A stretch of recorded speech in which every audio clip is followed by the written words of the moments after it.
জয় শ্রীকৃষ্ণ। রাধে রাধে। তবে বন্ধুরা, আজকে আমরা জানতে চলেছি বিশ্ব পঞ্চক ব্রত কি, বিশ্ব পঞ্চক ব্রত কিভাবে এলো, বিশ্ব পঞ্চক ব্রতের উদ্দেশ্য কি। এই ব্রতের কথা শুনুন বন্ধুরা। কার্তিক মাসের শুক্লপক্ষের একাদশী হতে আরম্ভ করে পূর্ণিমা পর্যন্ত 5 দিন শ্রী ভগবানের প্রীতির জন্য যদি সমর্থ হয় বিশ্ব পঞ্চক ব্রত আচরণ করা উচিত।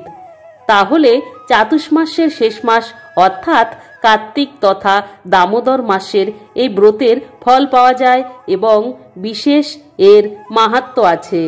খাদ্যসূচি থাকে, কেউ পঞ্চগব্য অথবা ফলমূল অথবা হবিষ্যান্ন গ্রহণ করে থাকে। এই ব্রত অনুষ্ঠানকারী ব্যক্তি ভগবত প্রেম প্রদান করে। বাসুদেব শ্রীকৃষ্ণ বা শ্রী বিষ্ণুর প্রীতিপদ বলে একে বিষ্ণু পঞ্চকও বলা হয়। সর্ববিধ বার্ষিক ব্রতের মধ্যে চাতুর্মাস্য ব্রত প্রধান, আর চাতুর্মাস্য ব্রত অপেক্ষা বিশ্ব পঞ্চক ব্রত সর্বপ্রধান। বিশ্ব পঞ্চক ব্রত কিভাবে এলো? বিশ্ব পঞ্চক ব্রত প্রসঙ্গে স্কন্দ পুরাণের বিষ্ণু খণ্ডে কার্তিক মাস মাহাত্ম্যে 32তম অধ্যায়ে বর্ণনা অনুসারে সত্যযুগের প্রথমে অম্বরীশ ও ভোগ প্রভৃতি নৃপগণ চাতুর্মাসের শেষ মাস অর্থাৎ কার্তিক মাসের শুক্লপক্ষের এই ব্রতাচরণ করেছিলেন। পরবর্তীকালে শান্তনু তনয় ভীষ্ম ভগবান বাসুদেবের নিকট এই ব্রত প্রাপ্ত হন। মহাত্মা ভীষ্ম সরসজ্জায় শয়ন করে পরপর রাজধর্ম, মোক্ষধর্ম ও দান ধর্ম কীর্তন করেন। পাণ্ডবগণ বিশ্বভাষিত সেই ধর্মতত্ত্ব শ্রবণ করেন, এমনকি কৃষ্ণও তা শ্রবণ করেন। তখন বিশ্বভাষিত ধর্মশ্রবণে মনে মনে প্রীত হয়ে কৃষ্ণ বলেন, হে বিশ্ব, তুমি ধন্য, কেননা তুমি আজ আমাদের শ্রেষ্ঠ ধর্ম শ্রবণ করিয়েছ। তুমি কার্তিক মাসের একাদশী দিবসে জল যাঞ্চা করেছ। অর্জুন বাণ বেগে গঙ্গা জল আনয়ন পূর্বক তোমার শরীর শীতল করেছে।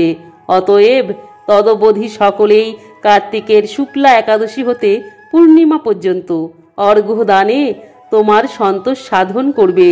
অতএব সকলেই আমার প্রীতিপদ এই বিশ্ব পঞ্চক নামক ব্রত আচরণ করুক।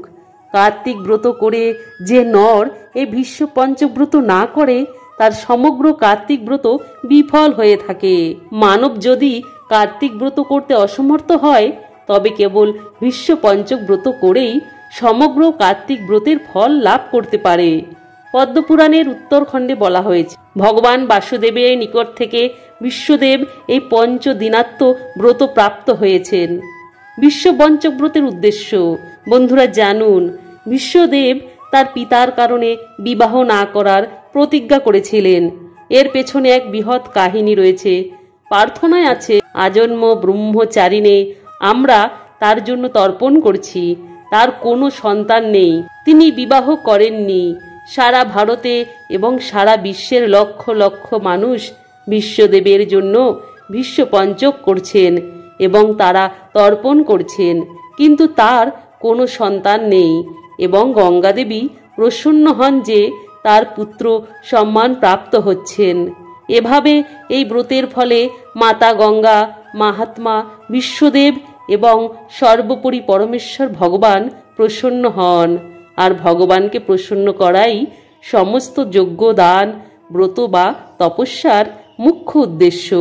তবে বন্ধুরা জানলেন বিশ্ব পঞ্চক ব্রত কি? বন্ধুরা কমেন্টে জয় শ্রীকৃষ্ণ লিখতে ভুলবেন না।